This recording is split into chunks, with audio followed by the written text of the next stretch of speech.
Kita berbicara tentang penentuan harga tiket konser, di Indonesia itu masih banyak sekali bisa dikatakan seperti variabel-variabel cost yang angkanya itu masih belum bisa diprediksi di awal. Yang biasanya itu nanti kita dapetin itu waktu proses perjalanan persiapan konsernya itu sendiri. Oke, sekarang kita ingin minta tanggapan kepada Mas Sandi juga. Mas Sandi, dengan perbedaan harga tiket yang relatif lebih mahal begitu ya jika dibandingkan Indonesia misalnya dengan negara tetangga, itu apa sih Mas yang bisa dilakukan oleh pemerintah untuk menurunkan paling tidak sedikit saja cost-nya?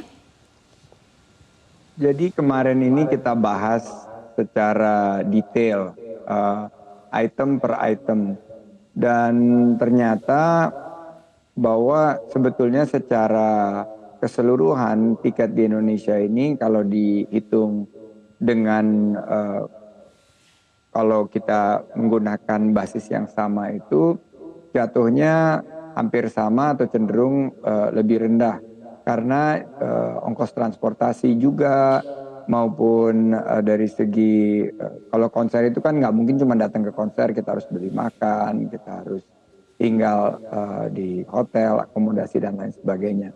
Nah ternyata ada komponen seperti pajak, komponen bahwa biaya itu dalam bentuk mata uang asing dan juga ada berkaitan dengan transportasi daripada alat-alat yang dibawa oleh salah satu tentunya yang dibawa secara langsung merupakan ongkos dari konser itu sendiri. Nah kami melihat bahwa memang Indonesia tuh keunggulannya bahwa karena kita pasarnya besar, kita memiliki permintaan yang besar juga, dan kalau permintaan besar maka teori ekonomi supply and demand ini Mbak Putri yang paling jago.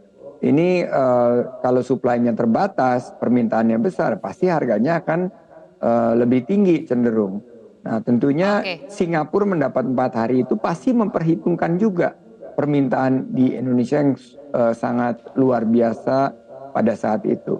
Dan ini juga membuka peluang bagi para pelaku ekonomi kreatif dalam negeri melihat pasar yang begitu besar untuk mengambil peluang ini dengan tentunya menciptakan konser-konser dan kegiatan mungkin musik maupun seni pertunjukan, seni budaya lainnya, karena marketnya ini ada dan real, dan mereka ini sangat menunggu untuk healing dengan pergi untuk menikmati konser maupun pertunjukan lainnya. Itu dia, sekaligus healing ya.